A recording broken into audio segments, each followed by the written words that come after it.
अमीर प्रेग्नेंट काली देवरानी की दो गरीब गोरी जेठानी। ज्वाला देवी अपनी दो बहुओं और तीन बेटों के साथ रहती थी। उसकी दोनों ही बहुएं सुंदर, गोरी और बहुत ही संस्कारी थीं। ओम जय जगदीश हरे स्वामी जय जगदीश हरे। अरे बहू, मुझे तेरी ये बात बहुत ज्यादा पसंद है कि तू सारे काम छोड़कर सबसे पहले भगवान का ध्यान करती है। माँ, जिसने हमें ये जिंदगी दी है, आंखें खोलते ही हमें सबसे पहले उसका शुक्रिया अदा करना चाहिए। सही कहा। ज्वाला देवी अपनी बहुओं के साथ बहुत ज्यादा नरमी से पेश आती थी, लेकिन ज्वाला देवी सभी के लिए इतनी अच्छी और नरम नहीं थी। जैसा उसका नाम था वैसा ही मिजाज। अगर किसी से कोई भी छोटी सी भी गलती हो जाती तो वो बहुत गुस्सा करती थी। ये क्या पूजा बहू, इतने महंगे डिनर सेट का एक प्लेट तोड़ दिया। अरे पता भी है ये सेट चाइना का था, और देख तूने पूरा सेट ही खराब कर दिया। सॉरी मम्मी जी, पता नहीं क्यों कुछ दिनों से मुझे बहुत चक्कर आ रहे हैं। पूजा ऐसा बोल ही रही थी कि तभी उसे उबकाइयां आने लगीं और वो बाथरूम की तरफ भागी। ये सब देख ज्वाला देवी का गुस्सा मानो एक दम उड़न छू हो गया।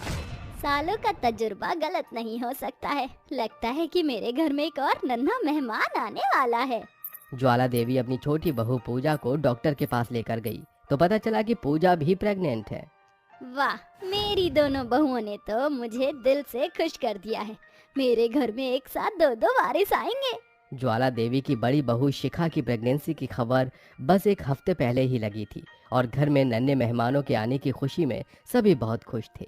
एक तरफ घर में खुशी का माहौल था तो वहीं दूसरी तरफ ज्वाला देवी के सबसे छोटे बेटे ने कमली नाम की एक अमीर लड़की से शादी कर ली और वो उसे अपने साथ अपने घर ले आया। ये कौन है? इस घर में तो नन्हे मेहमानों के आने की खुशी मनाई जा रही है। ये तू काला सा मेहमान कौन ले आया? माँ, ये मेरी पत्नी है कमली। हम दोनों ने एक साथ राम जी के मंदिर में शादी कर ली। क्या? अरे तूने एक बार भी अपनी माँ से पूछना बेहतर नहीं समझा? माँ, क्या माँ? चल यहाँ से दफा हो जा। माँ, आप कमली को उसको साबित करने के लिए एक मौका तो दो। आप पहले ही मुझे घर से मत निकालो। क्या मतलब एक मौका? मुझे किसी से भी मौका वौका लेने की जरूरत नहीं है। अगर इस बुढ़िया को हमें घर में रखना है तो रखे, वरना मुझे इसकी चापलूसी करने का कोई शौक नहीं है। ओहो, जबान तो देखो कैची से भी तेज है। इसे कतनिया को ज्यादा मत चला, वरना मुंह से हाथ डालकर खींच लूंगी। अरे अरे माँ, आप गुस्सा मत करो। कमली की ना तबीयत ठीक नहीं है, बस इसीलिए ये आपसे इतना बोल गई। इसकी तरफ से मैं माफ़ी मांगता हूँ। आ जाओ कमली। सभी दरवाजे पर खड़े कमली के तेवर देखते रह गए। कमली पहली ऐसी लड़की थी जिसने ज्वाला देवी का मुंह बंद किया था। हमारी देवरानी तो बड़ी तेज निकली माँ जी। ये तो आपको भी मुंह पर सुनाकर चली गई। ज्वाला बिना किसी से कुछ बोले वहां से चली गई। गौरव ने कमरे में जाकर कमली से पूछा, कमली, मैंने तुम्हें बताया था ना कि मेरी माँ बहुत गुस्से वाली है, फिर भी तुमने उनसे ऐसे बात की। अरे अगर गुस्से वाली हैं तो अपना ये गुस्सा अपनी जेब में रखें। मुझे किसी के भी नखरे या गुस्सा देखने की आदत नहीं है। और जितनी जल्दी आप और आपकी माँ इस बात को समझ लोगे उतना ही अच्छा होगा। कमली अपनी बात पूरी करके सिर तक चादर ढककर लेट गई। कमली, कमली, मेरी बात सुनो कमली। गौरव ने उसे बहुत आवाजें दी, लेकिन कमली ने उसकी एक भी आवाज का जवाब नहीं दिया। इसी तरह से अब कमली को अपनी ससुराल में एक हफ्ता बीत चुका था। न उसकी अपनी जेठानियों से बनती थी और न ही उसकी जेठानियों की उससे। और तो और ज्वाला भी कमली से नाखुश ही रहती थी। एक दिन कमली खाना बना रही थी कि तभी अचानक उसे जोर का चक्कर आया और वो वहीं बैठ गई। क्या हुआ देवरानी जी, तुम अचानक बैठ क्यों गई? मुझे मुझे अचानक ही सब घूमता हुआ दिखाई दे रहा है और मेरा जी भी बहुत मिचला रहा है। वो गॉड, कहीं तुम्हें डॉक्टर से अपना चेकअप कराना चाहिए। कमली गौरव के साथ चेकअप के लिए गई तो उसे पता चला कि वो माँ बनने वाली है। ये खबर सुनकर गौरव तो बहुत खुश हुआ, लेकिन कमली जरा भी खुश नहीं हुई। क्या हुआ कमली, तुम खुश नहीं हो क्या? शराब, मैं किसी बच्चे का बोझ नहीं संभाल सकती हूँ। कमली ऐसा बोलकर मुंह फुलाकर वहां से आ गई। गौरव ने जब यह खुशखबरी घर वालों को सुनाई तो सभी बहुत खुश हुए, सिवाय कमली के। न जाने ये लोग इतने ज्यादा खुश क्यों हैं। मुझे तो कोई बच्चा बच्चा नहीं चाहिए। कमली ऐसा बोल ही रही थी कि तभी वहां उसकी दोनों जिठानियां आ गईं। माँ बनने का एहसास तो हर लड़की की जिंदगी का सबसे खूबसूरत एहसास होता है। तो फिर तुम क्यों खुश नहीं हो कमली? शराब, आप लोगों को तो न जाने क्या क्या अच्छा लगता है। नहीं, इस मामले में तुम गलत हो कमली।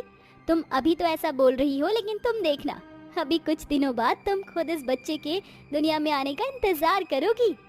मैं तो चाहती ही नहीं हूँ कि ये बच्चा इस दुनिया में आए। पता नहीं ये कौन सी आफत मेरे पीछे लग गई है। तुम अभी इस सबको महसूस नहीं कर पा रही हो। खैर, वक्त तुम्हें हर चीज की अहमियत बता देगा कमली। कमली की जिठानियां उसे समझाकर चली गईं। इसी तरह देखते ही देखते समय बीत गया और शिखा और पूजा को डिलीवरी पेन शुरू हो गया। मेरी बहुओं, हिम्मत से काम लो, हम लोग बस अस्पताल पहुंचने ही वाले हैं। ज्वाला गाड़ी में अपनी बहुओं को अस्पताल लेकर पहुंची, जहां उन्होंने बहुत ही सुंदर सुंदर एक बेटा और एक बेटी को जन्म दिया। हाय मेरा शहजादा कितना सुंदर है।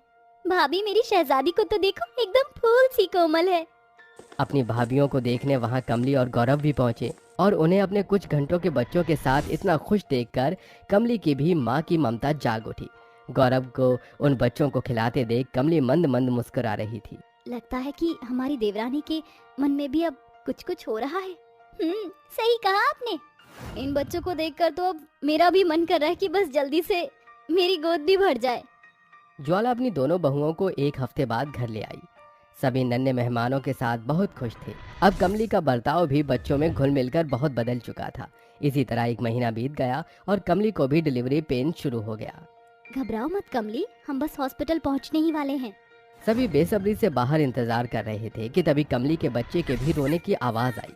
उसने अपनी ही तरह एक सुंदर सी सांवली लड़की को जन्म दिया था। आखिर तुम इस दुनिया में आ ही गई। पता है मैं कितनी बेसब्री से तुम्हारा इंतजार कर रही थी। कमली की ये बात बाहर खड़ी उसकी सास और जेठानियों ने सुन ली। देखा बहू, माँ की ममता होती ही अनमोल है। इस ममता ने तेरा भी घमंड पिघला दिया और तुझे तेरे बच्चे से प्यार करने को मजबूर कर दिया। सभी ने ज्वाला की बात को स्वीकारा। अब कमली का घमंड भी पूरी तरह टूट चुका था और अब पूरा परिवार एक होकर खुशी खुशी रहने लगा। सुरेखा अपने दोनों बेटों अद्विक और शुभम की शादी एक ही मंडप में कर देती है। बड़े बेटे अद्विक की शादी एक गांव की देहाती बहू सलोनी से होती है, जो कि 52 गज का लंबा घूंघट कर खड़ी हुई थी। वहीं छोटे बेटे की पसंद की मॉडल बहू मीनका थी। दोनों बहू में जमीन आसमान का फर्क था। जैसे ही वो गृह प्रवेश करके अंदर आती है तो सास सुरेखा कहती है, मेरी दोनों बहू कितनी अच्छी हैं। अभी तक मैंने बड़ी बहू तेरा चेहरा नहीं देखा। इतना लंबा घूंघट क्यों करा हुआ है? मैं तेरी कोई ससुर थोड़ी हूँ। इस घर में मैं हूँ तो घूंघट हटा सकती है। कहीं इतने लंबे घूंघट से गिर गई तो? अरे कोई बात नहीं माँ जी, अब तो मुझे इसकी आदत डालनी होगी, क्योंकि नया नया ससुराल है, घूंघट तो करना ही पड़ेगा ना।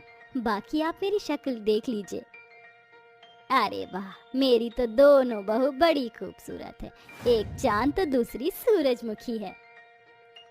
माँ, आपने अपनी बहू की तारीफ कर ली तो हमें भी आराम करने दीजिए, अब थक चुके हैं।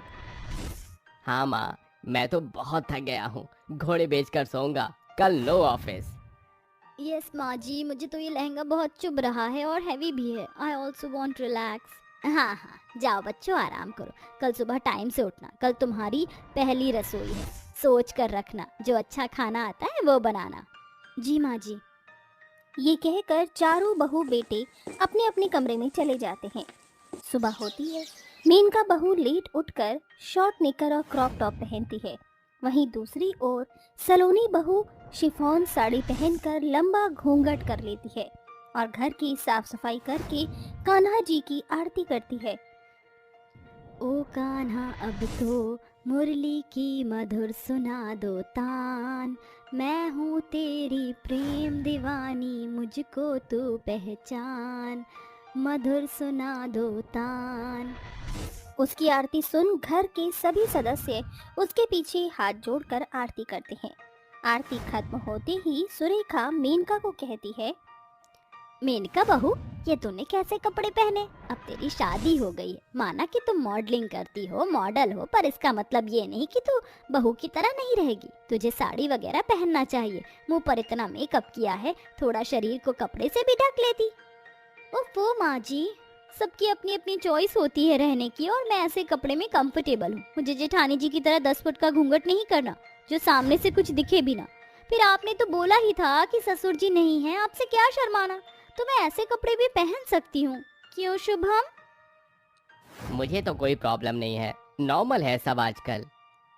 देवरानी जी, संस्कार नाम की भी तो कोई चीज होती है ना। हमारी तरह तुम घूंघट नहीं कर सकती हो तो कम से कम साड़ी ही पहन लो। हमें तो तुम्हें ऐसे देखकर बड़ी शर्म आ रही है। और तुम्हारे जेठ जी भी तो हैं सामने। अच्छा, तो जेठ जी की बात है। आप भी बताइए अद्विक भाई साहब, ज्यादा खराब है? मतलब माँ जी और जेठानी जी को इसलिए दिक्कत है कि मैं आपके सामने ऐसे हूँ। आप बाहर जाओगे तो बाहर भी तो लड़कियां इस तरीके से घूमती हैं। उधर तो आप अपनी नजर नहीं चुरा सकते ना। तो मेरे कपड़ों में क्या खराबी है बताइए, मैं गलत कह रही हूँ? देखा जाए तो मैं मेनका की बात से अग्री हूँ, कोई फर्क नहीं पड़ता। वैसे भी ये तो मेरी छोटी बहन की तरह है। तो बस बात खत्म, मैं ऐसे ही कपड़े पहनूंगी। चलिए छोड़िए ये सब, आप सब प्रसाद लीजिए, फिर पहली रसोई का खाना तैयार करना है। तभी सलोनी सभी को प्रसाद देकर रसोई में चली जाती है। वहीं मेनका भी अपनी गैस पर खाना बनाना शुरू कर देती है। चलो, मेरा हलवा तो तैयार हो गया। इतना बड़ा घूंघट कर लिया है, कुछ कुछ सामान दिख नहीं रहा मुझे। तभी खाना बनाते समय सलोनी बार बार घूंघट ऊपर करके खाना बना रही थी, तो वहीं दूसरी ओर गाना सुनते हुए छोटी बहू खाना बना रही थी। उसके चूल्हे पर रखे पतीले से दूध बाहर आ रहा था। सलोनी उसे कहती है, लेकिन वो अपनी धुन में मग्न थी। तभी सास आकर कहती है, हे मारा राम जी, एक लंगड़ो एक काड़ी, मैं इकली सयानी, अरे किस किसने संभालूं। छोटी बहू गाने सुनने में मग्न है, कम से कम आंखों से तो देख सकती है ना कि तू जो बना रही है वो खराब हो रहा है, जल रहा है, दूध बाहर आ रहा है। और बड़ी बहू रसोई में तो मैं भी नहीं हूँ, तो घूंघट ऊपर ही कर ले। ये बार बार घूंघट ऊपर नीचे करके कैसे खाना बनाएगी? इतने भी संस्कार अच्छे नहीं होते कि बेवकूफी करो। और दूसरी तो इतनी मॉडर्न बनती फिरती है कि पूछो ही मत। सॉरी माँ जी, अब मैं ध्यान रखूंगी। मैं भी माँ जी ध्यान रखूंगी। सुरेखा इतना कहकर जा ही रही थी कि मेनका जो पूरी निकालती है कढ़ाई से, उसका तेल उस पर और सलोनी पर आ जाता है। सलोनी तो अपने लंबे घूंघट की वजह से बच जाती है, लेकिन उसके पेट पर छींट आ जाती है। ओ माय गॉड, मैं जल गई। माँ जी मुझे बचाओ, बर्फ लाइए। पता नहीं ये पूरी कैसे उछल गई। हे भगवान, क्या करूं मैं इन बहुओं का। रुक जा, बर्फ लगाती हूँ मैं। सुरेखा ऐसा कहकर मेनका के पेट पर बर्फ लगाती है, जिससे उसे आराम पड़ता है और कहती है, देख लिया छोटे कपड़े पहनने का नतीजा। अगर तू साड़ी पहनती तो उसकी छींट तेरे पेट पर नहीं पड़ती, पल्लू से बच जाता जैसे बड़ी बहू बच गई। सही बोला माँ जी आपने, इसलिए तो मैं बच गई। कोई बात नहीं माँ जी, आप जाइए, मैं खाना बना लूंगी, एप्रन पहन लेती हूँ। ठीक है, ध्यान से काम करना अब। ऐसा कहकर सुरेखा रसोई से चली जाती है, पर वो छुप कर दोनों बहू पर नजर रखती है। देखती है कि घूंघट वाली बहू फटाफट खाना बनाकर बहुत सारी पूरी बनाकर साइड में रखती है, तो वहीं मॉडर्न बहू धीरे धीरे खाना बना रही थी और उसके प्लेट में सिर्फ 4-5 पूड़ियाँ ही थी। बड़ी बहू घूंघट में भी इतने फटाफट खाना बना रही है और छोटी बहू धीरे धीरे कछुए की चाल चल रही है। मॉडल है, पता नहीं खाना बनाना आता भी है या नहीं। कुछ देर बाद दोनों खाना बनाकर डाइनिंग टेबल पर ले आती हैं, जहां सभी एक साथ बैठकर खाना खाते हैं और सास कहती है, अरे वाह बड़ी बहू, तूने घूंघट में रहकर भी इतना बढ़िया खाना बना लिया। शाही पनीर, दाल मखनी, कोफ्ते, पूरी, कचौड़ी, मजा आ गया। ये ले तेरी पहली रसोई का शगुन। छोटी बहू, तूने कैसा खाना बनाया है? वैसे तो मुझे उम्मीद ही नहीं थी, पर तूने इतने खाने में से बस खीर ही अच्छी बनाई है, बाकी पूरी कचौड़ी सब्जी सब बेकार है। माँ जी, मुझे भी जेठानी जी की तरह नेक चाहिए। आप 1 मिनट रुकिए, मुझे पता था मैं खाना अच्छा नहीं बना पाऊंगी, इसलिए मैंने मैगी बनाई है। ये लीजिए, मैगी खाइए आप सब। मीनका सबको मैगी परोस देती है। ये देख उसका पति शुभम बहुत खुश हो जाता है। छोटी बहू, तेरा कभी कुछ नहीं हो सकता। क्या ये मैगी भी अच्छी बनाई है तूने। ये ले तेरा नेक। ये देखो देखो शुभम जी, मुझे भी पहली रसोई का नेक मिला है। मैंने तुझे नेक दे दिया है, पर तू इसकी असली हकदार नहीं है बहू। जब तुझे अच्छे से खाना बनाना आ जाएगा तो मैं तुझे इससे भी अच्छा नेक दूंगी। सिर्फ तेरा मॉडलिंग करना और छोटे कपड़ा पहनना काफी नहीं है। एक अच्छी बहू होने के नाते उसे बहू के तौर तरीके, संस्कार वाली चीजें आनी चाहिए, जो कि बड़ी बहू में है। मैं ये नहीं कहती हूँ कि तू इसकी तरह इतना लंबा घूंघट कर, लेकिन हाँ, साड़ी पहन, भगवान की आरती वगैरह करके छोटे मोटे काम, नॉर्मल खाना बनाना तो आना ही चाहिए ना। हाँ मेनका, इस बात से तो मैं भी एग्री करता हूँ। अगर भाभी की तबीयत खराब होगी तो क्या तुम खाना नहीं बनाओगी? तुम्हें भी छोटी मोटी चीजें तो आनी ही चाहिए। शुभम, मैं तुम्हारी और माँ जी की बात समझ गई। मुझे अपनी गलती का एहसास हो गया है। जेठानी जी, क्या आप मुझे अच्छे से खाना बनाना सिखाएंगी और साड़ी पहनना भी? मुझे नहीं आती बांधनी। हाँ हाँ बिल्कुल। तभी दोनों देवरानी जेठानी एक दूसरे को गले लगा लेती हैं।